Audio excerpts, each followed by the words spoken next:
In accordance with the State Government Ethics Act, it is the duty of every council member to avoid both conflicts of interest and the appearance of conflict.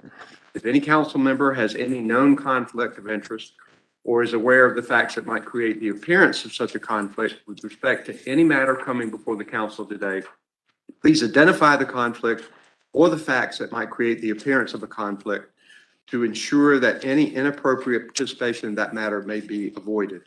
If at any time any new matter raises a conflict during the meeting, please be sure to identify it at that time.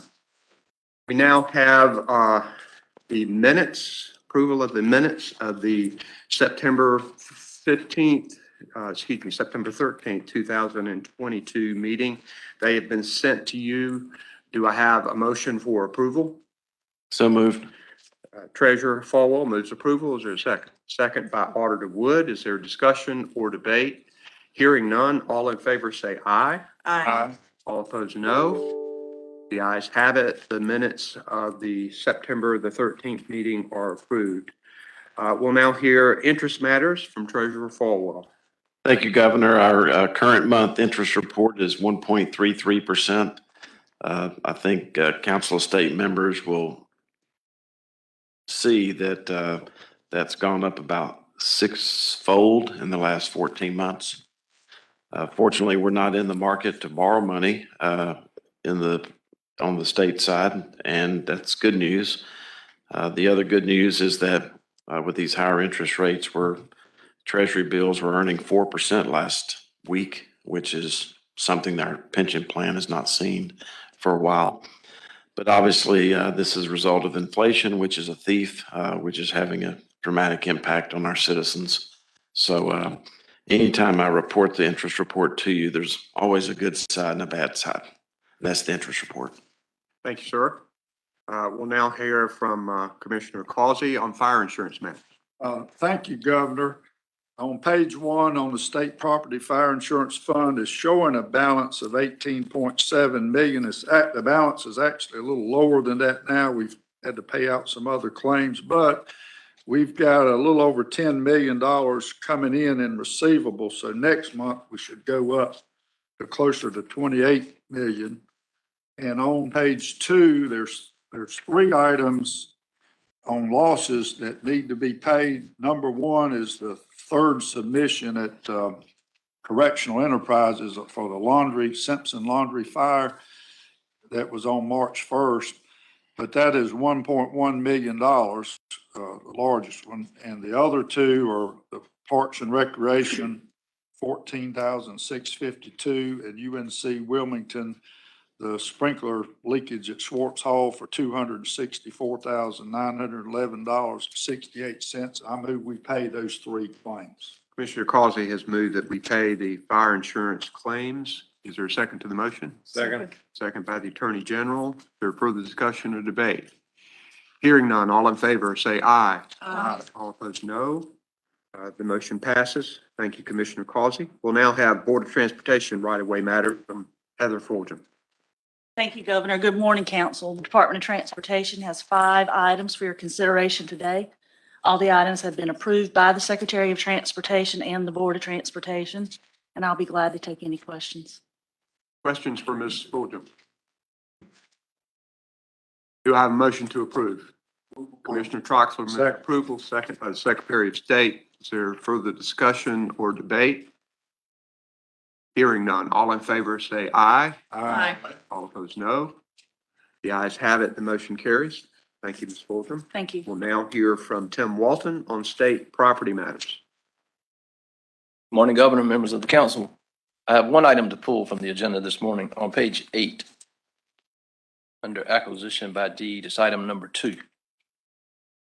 We're pulling that from the agenda. That leaves 22 items for your consideration this morning. Thanks, sir. Are there questions for Mr. Walton? Hearing none, do I have a motion? So moved. Commissioner Causey moves approval. Is there a second? Second. Second by the Commissioner of Labor. Further discussion or debate? Hearing none, all in favor say aye. Aye. All opposed, no. Motion carries. Thank you, Mr. Walton. Thank you. For those of you in the audience who don't know, these items have been sent to council state members ahead of time, and people have reviewed them. And so we appreciate the diligence of the Council of State in looking at these matters.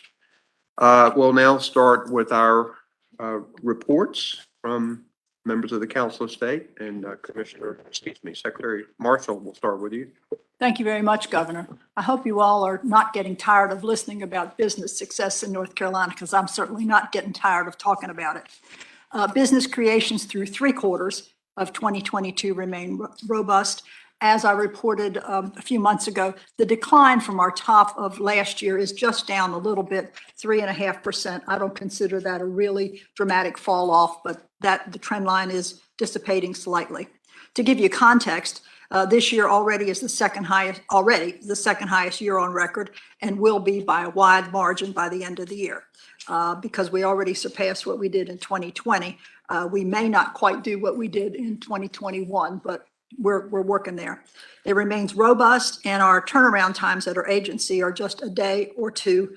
With the new technology, things we've implemented, my staff has been able to rock and roll when it comes to all these new businesses that want to start.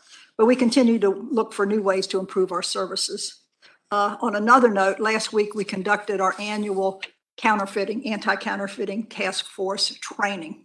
Since 2004, we've taken more than $190 million worth of counterfeit goods off the streets. These products continue to be a nationwide issue and an enforcement priority. In August alone, Customs and Border Patrol officers received more than 2,000 shipments coming into the country containing counterfeit goods with an estimated value of $159 million. These things range from fake purses and T-shirts up to faulty electrical equipment, counterfeit medicine. We've even seen medicine that has been enhanced with highway paint to get the yellow color, which is very toxic, just on and on and on. So we take it very seriously, health and safety issue of consumers here in North Carolina. We added 3 new mutual aid agreements last week, and the task force, we swore in 16 new officers. The task force has a total of 170. My few officers couldn't do anything without a force multiplier, which is what the task force is. So we've got agreements and trained folks, 170 of them available and on call to do things when it's necessary to amp up to get the job done. So, and I just say as a final word before the commissioner gets going, come visit my booth at the fairgrounds, because I know he's going to talk about the fair. So thank you. We'll be right there. Thank you, Marshall. Mr. Troxler. Governor, I do apologize for my tardiness. It was not state fair traffic, but there was a wreck on 8540 outside of Greensboro, and it took an hour to go the first 2 miles this morning. So, but we did get here. But I am excited about the state fair. The fairgrounds are beginning to look like a fair. We've got rides going up already, and hopefully by the end of the week, we will have rides for Commissioner Dobson's crew to put stickers on. There are a lot of new things this year, as there always are, but the most exciting thing to me is a new parking lot adjacent to the fairgrounds and a new gate off of Youth Center Road that will make it much more convenient to get to the fair. So we have got your candy apple laid by, so it will be there. And I did want to report that we did have sporadic agricultural damage from Tropical Storm Ian. Not the catastrophic damage that we have seen in years past, but the damage is problematic because we all knew going into this year with the cost of inputs that every pound, every bushel was going to be critical. So there are some people that have damage. I think Greensboro had the second highest wind gust in the state, and we did have neighbors that were without power for over 2 days. So it's getting back to normal now. A lot of tree damage in the Piedmont, though.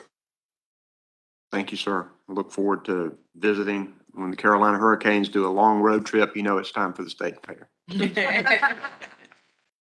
Treasurer Falwell. Thank you, Governor. Just 3 quick things. 10 days ago, we took the local government commission out of Raleigh, I think for the first time in state history. We visited the 4-H camp, thanks to a suggestion by Secretary Marshall, and they were phenomenally hospitable. And so Alder Wood, Secretary Penny, Secretary Marshall, and the other appointees, the local government commission, we actually met in Terrell County. I think most of the council state knows that's one of the lowest income counties in North Carolina, if not the country. And I think our acknowledgement that there's a lot going on in Eastern North Carolina that's not all positive was very important to those folks.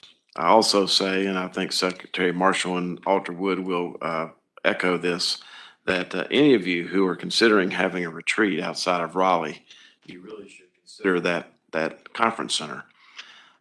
It's run by the 4-H program.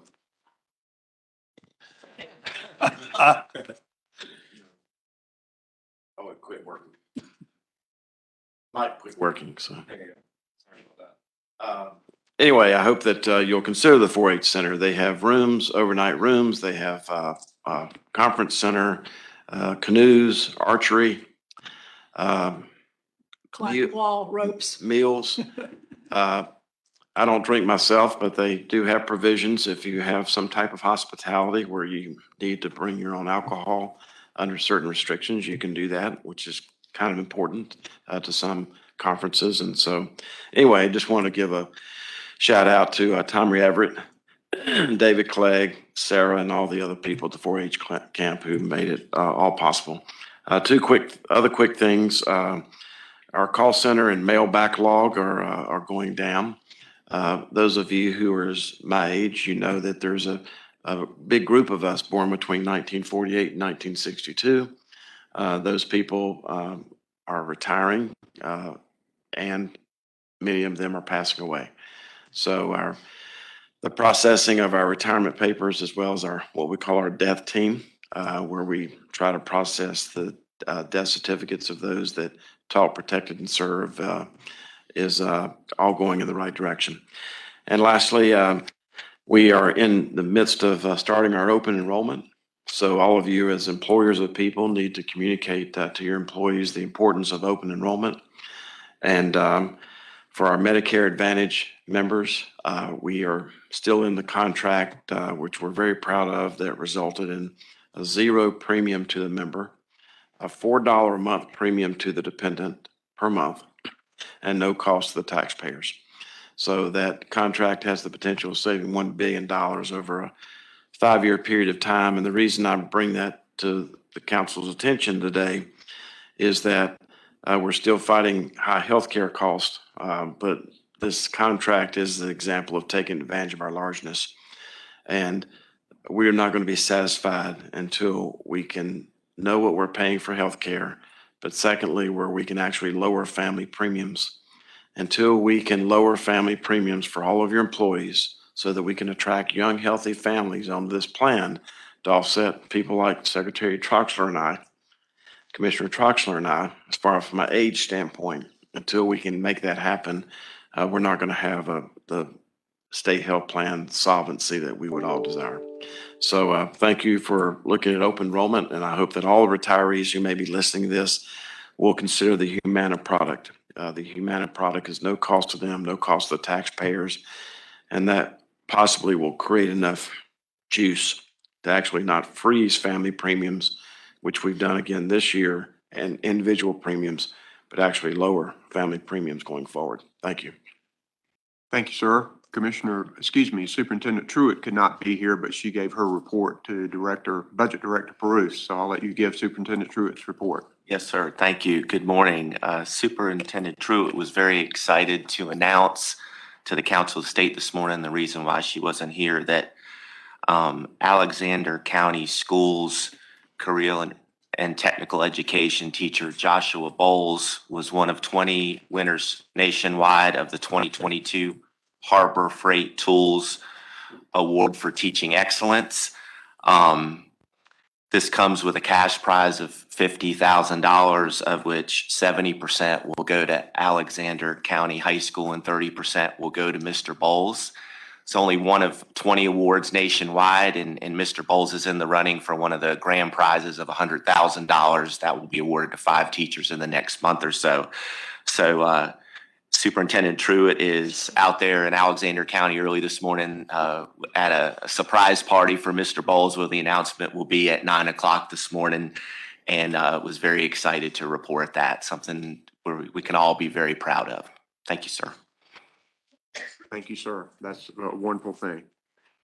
Commissioner Causey.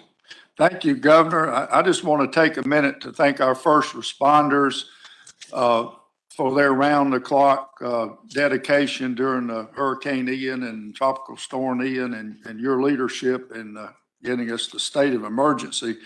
But we had a lot of power loss in the Piedmont Triad. I think everybody in my neighborhood, except those that had automatic generators, I decided my next purchase is going to be an automatic generator. We were without power for a little over 30 hours, but there were over 800,000 people in North and South Carolina without power. And I just want to thank all that you did and that Duke Energy did to bring these extra utility crews in. They were working around the clock. I know in our area, I think we had 7,000 power crews, utility crews, and another 4,000 tree cutters. I was in a fire department Saturday morning, didn't have any power, so I went to the fire department to take a shower, and I walked by the chief's office. They were having a meeting, and they looked up and said, "What kind of chainsaw you got?" I said, "A steel farm boss." They said, "That'll work, bring it on." But there were trees down everywhere on power lines, and that was the main problem. But I think overall, we dodged a bullet. As of 10 o'clock last night, I got the report from Gina Hardy at the Beach Plan and Fair Plan, and all across the state so far, as of 10 o'clock last night, we've had 888 total lost claims, which is a far cry from where we were in Hurricane Florence. 377 are coastal claims, 511 for the rest of the state, but by far the hardest hit county was Brunswick County.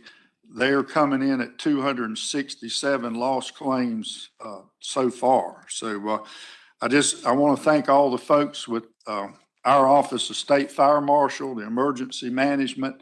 And I tell you, I was at a lot of different fire departments, and I saw these guys coming in. They'd been out all night in the rain, and their turnout gear, you'd think it'd be water repellent, but it was just water absorbing because that water was just dripping off of them, and they went for days, some of them without sleep. So we owe them a huge debt of gratitude.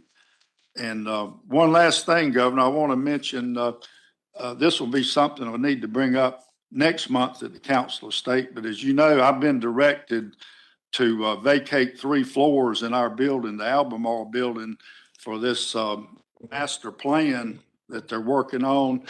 And we're working with the legislature now and the Department of Administration, but we're going to have to secure some additional space to house our Office of State Fire Marshal, and we got to do it quickly. So I'm going to need the cooperation of Department of Administration and to bring something before the Council of State next month for approval. And I think we have the money to pay for it, but I appreciate your support on that. Thank you, sir. We'll now hear from Attorney General Stein. Thank you, Governor. You are well familiar with the Medicaid Investigation Division, MID, of the Department of Justice, which you oversaw for many years, and you deserve a lot of credit for what I'm about to announce. Yesterday, we announced a $3.6 million settlement.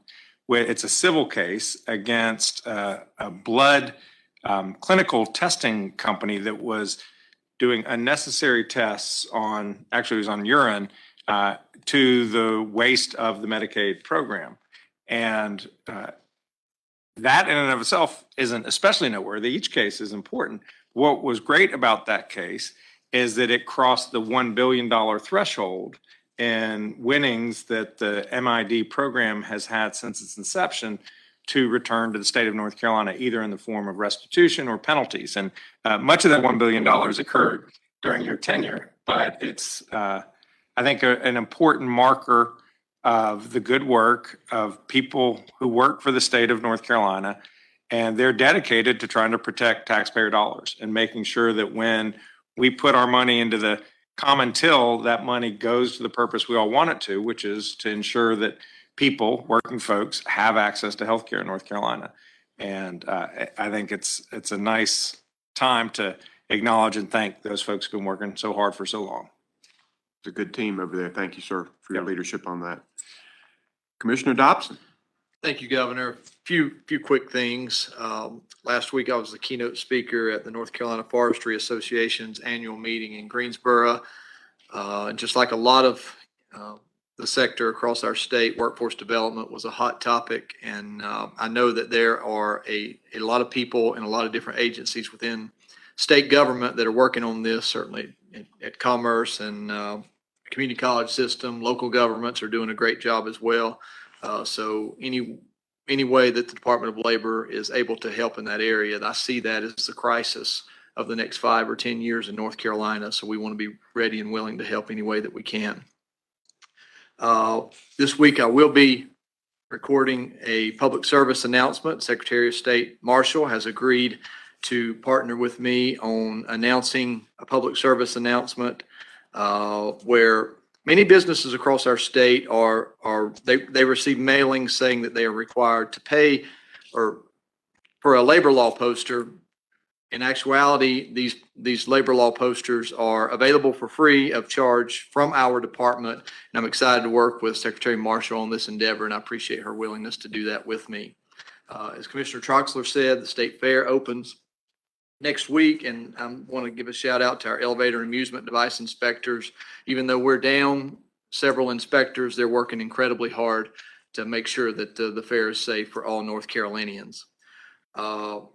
I want two other quick things. I was able to visit Onslow County yesterday. Their county commissioners were gracious enough to put us on the agenda to recognize several departments within Onslow County government that received safety award certificates from the North Carolina Department of Labor. So I wanted to give a shout out to them, and I appreciate them giving us the time at their meeting. Last shout out. I want to say to our Labor Department softball team, the Dobson Dodgers. They are the 2022 state government softball runners-up. Thank you to our coach, Skylar Allen, and all the labor employees that participated this year. This is the best the Labor Department has done in a while, so really proud of them. Congratulations to DEQ. Please send my congratulations to them on their conference and tournament championship, but to be ready next year. Something important. That's right. Thank you, sir. I appreciate it. Arda Wood. Thank you, Governor. And y'all beat the crap out of the state auditor's office. So we'll wait for next year. I just, everybody goes around the room and it's just kind of hard to figure out what I need to say, but that's not bad, but I am the auditor. So here we go. I was just going to say that the state auditor's office is moving forward in a manner that we're trying to have more impact to the citizens of North Carolina and saving tax dollars. Because for every tax dollar that's wasted, that means that a service does not get provided, or you have to go to the taxpayers for another dollar. So we are shifting our resources from financial statement audits, which really are for the benefit of a creditor and doesn't impact the citizens as much. So we're shifting about 15,000 man hours from financial statement audits to more performance audits, which look to inefficient spending, inefficient processes that need to be discontinued. So in the spring of 2023, we will be shifting about 15,000 man hours. We're getting behind on our investigations, given every time we put out an investigation on a small city, 6 more come in. And so we are having to work through that workload too. So given that we're not going to get any more positions, we're going to shift the resources. So we can be looking for more performance audits coming out in the spring and fall of 2023. Thank you for your leadership in working to make sure we have more efficient and effective investment of taxpayer dollars. Thank you. We appreciate that. Governor, Yes, sir. just one comment and then one question. I want to applaud the state auditor and also U.S. Attorney Mike Easley Jr. 2 weeks ago today in the Spring Lake situation, which the local government commission, the treasurer's office took control of over about a year and a half ago. That resulted in an arraignment and a guilty plea on the same day with the person who had embezzled nearly $500,000 from the little town of Spring Lake. So when people's confidence in government is an all-time low, as a Republican treasurer working with a Democrat state auditor and a Democrat prosecutor to get to the right outcome for the folks at Spring Lake. So I wanted to thank you for our partnership there. And secondly, since I'm the treasurer, and I'm sure I'll get asked about this, and you worked on this as well as the Attorney General about this settlement that you spoke of. You know, when people have been overcharged for these medical services, in this case, this blood work, they paid a copay out of their pocket. They paid a deductible out of their pocket. So how's that money coming back to them?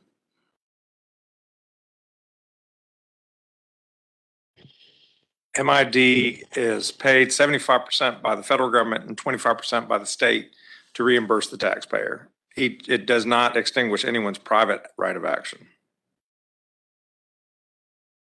So they'll get nothing. That's how the federal program operates. Thank you. Feel free to talk to your This senators. is Medicaid dollars. This is Medicaid dollars here. So I don't know how much that issue comes into play, but we can talk about that for sure. Great. Thank you guys for being here today, and thank you also for the great coordinated effort as this storm passed through North Carolina. Had the potential to be worse than it was. We lost 5 people to the storm, and we mourn the loss of these people, and we send our deepest sympathies to their families. But if people had not heeded warnings, I think it could have been a lot worse. I too, Commissioner Causey, am grateful for first responders, people who are willing to get out there and be on swift water rescue teams and make sure that lives are saved. I talked over the weekend with CEO of Duke Energy, Lynn Good. We had in North Carolina at different points more than 700,000 people without power. Collectively, the high peak was 400 and some thousand people who didn't have power. Back on now for most people, and that's a good thing. And we're in the process of cleaning up and doing damage assessment right now. I think it's really important. This shows us every time that we have to rebuild in a resilient way and become more resilient in the way that we establish our electricity grid, the way we build back, and to make sure we are ready for future storms that surely will come. And also, I think it's so important for us to remember the people in Florida. We know how it is to have such a devastating hit, and we've offered assistance to them. I think they're going to need it in the weeks, months, and years to come as they look at rebuilding. We know it's a long process to do that. So we're thinking about all of them, but thank you all for the coordinated effort and the work to get us through this. I also wanted to take a minute to recognize Charlie Perouse. This is Charlie's last Council of State meeting. Unbelievably, Charlie's going to hang it up and decide to retire despite my protestations. Amen. But he deserves it, having put more than 30 years into state government service, not only as budget director, but also over at the great university. To show you the respect that Charlie has, not only across the state, but across the country. He's the first budget director in our state to win the Gloria Trimmer Award from the National Association of State Budget Officers, which is their highest award that he just received. And Charlie, I think most everybody at the table, in a bipartisan way, deeply appreciate your service to our state. Not only does Charlie know his numbers. He knows what it's about. And he has a real passion for government doing good in the most effective and efficient way. And Charlie, we are so deeply grateful for your service. We're going to miss you. And I wanted to see if you wanted to say a word or two, and then you may get some comments from the gallery here. But Charlie, if you wanted to say a word or two for everybody. Sure. Governor and council state members, thank you. It has been a fantastic 30-year career. I never thought to do the things I've been able to do, and it's all about working with great people. The best thing that ever happened to me was 37 years ago when my mom decided she was tired of the cold, and she and I moved from upstate New York to Havelock, North Carolina before my sophomore year of high school. I was very fortunate that the community in Havelock wrapped their arms around me like I was their own. I got a great public education there, was able to go to a world-class university at NC State and UNC Chapel Hill and graduate debt-free. And along the way, the public service bug bit me. It actually started in a 24-hour diner that my mom and I worked at when I was in high school. The coffee gang would meet every morning at 10 o'clock. It was city, county, and community leaders, the city manager, business leaders, town commissioners would chat about the comings and goings of Havelock, and I would go fill up their coffee and bust their table and listen in, and got really interested in it. And through the university system, was able to then transition into a career in state government. I've got to work in every branch of government except the court system, the legislative, executive, and the university system. And it's been an honor and a privilege. And there's a lot of, appreciate all the wonderful thoughts and people reaching out and wishing me well, and been able to do a lot of good things behind the scenes in policy and budget. But it's been great to work with wonderful people. And when we work together and listening to one another, we can make transformational change for North Carolina. And it's been an honor to be a small part of that. It's been an opportunity of a lifetime to work alongside Governor Cooper. Don't tell the former governors I work for, but I saved my best boss to last. And it's just been an honor, and it's great to have a great leadership team in the state budget office. I'm so proud of State Budget Director Kristen Walker. The state is in good hands with her, and many of you have worked with her in the past, and know she looks forward to working with you more closely in the future. But I'm so thankful. I'm so proud, and I'm going to take a little bit of time off, and then maybe in 3 to 6 months, we'll see what the next chapter has in store. Thank you very much.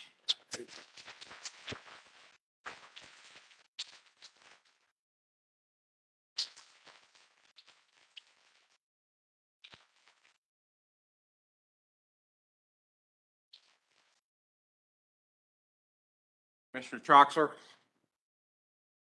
Governor, I just wanted to personally thank Charlie for his years of service to the state of North Carolina, and for all of the hard work that he's put in and the partnerships that he has built with the Department of Ag. But I wanted to ask you if you could stall him just a month or two. I will join you in introducing a bipartisan bill in the legislature to prevent him from doing this dastardly deed. And if that fails, he and his mother and I are pretty good buddies. And she is a tough New York lady, and I believe she still makes him step around. I will go talk to her. I think, executive order, legislation, I think he's made up his mind. When Charlie makes up his mind, he's made up his mind. So sometimes you just have to accept it.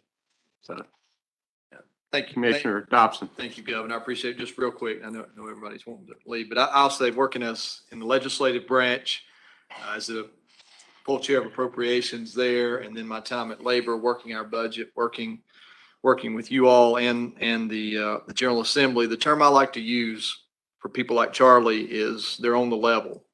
And he he was always on the level with me. Anytime the issue came up, whatever it might have been, I knew that his word was his bond. And that meant something to me because you knew you could take it to the bank. Amen. And understanding that governing is a give and take, particularly when you're dealing with budgets. And there's going to be a void there when he's gone. I know you've got great folks coming in, but there's going to be a void there when he's gone because he was always on the level with me. And I just wanted to say that publicly. It's been an honor to work with you.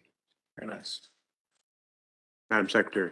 Charlie and I figured it out about a week ago that we first met in 1993 when I was on the Senate Justice and Public Safety Committee and he was staffer to it. It's been one hell of a ride, Charlie. Thank you. It's your ability to listen and understand that sets you apart. Thank you so very much. Here's your follow-up. Thank you, Governor. Charlie and I serve on several boards and we work together as when I was in the General Assembly as well as the Assistant Secretary of Commerce and now as the State Treasurer. Governor, I don't agree with most of your executive orders, but if you know, I have to sign off on this retirement. We might have found the trick. I know.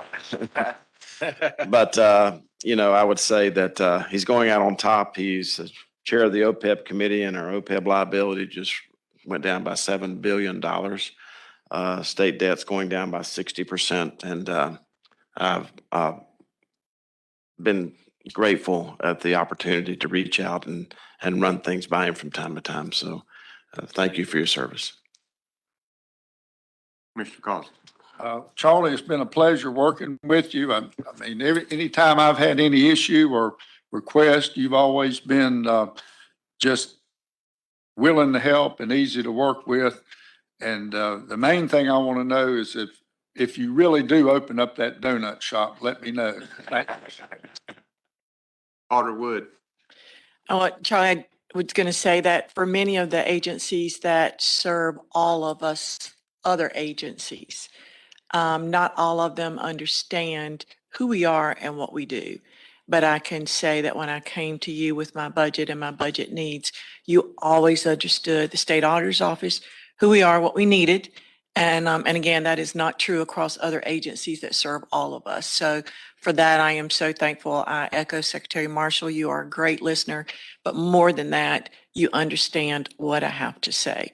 So I'm going to miss you dearly and just prepare the next one for me. Thank you, Charlie. God bless you. A theme that was, and thank you very much, Governor, and Auditor Wood's comment and the governor's earlier.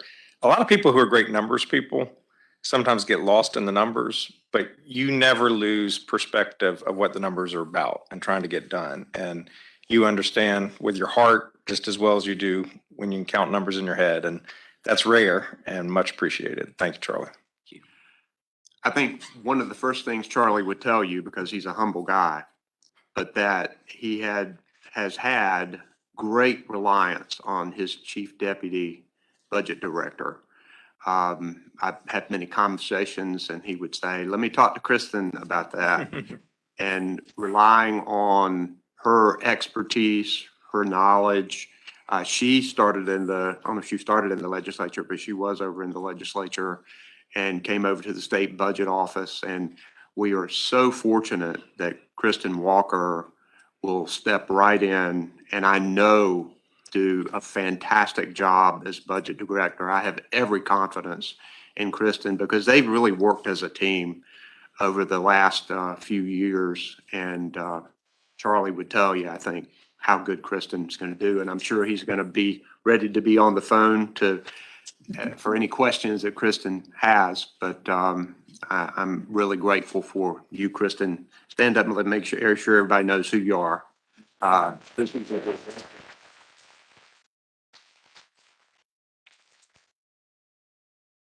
all right, guys. Thank you very much. We are adjourned.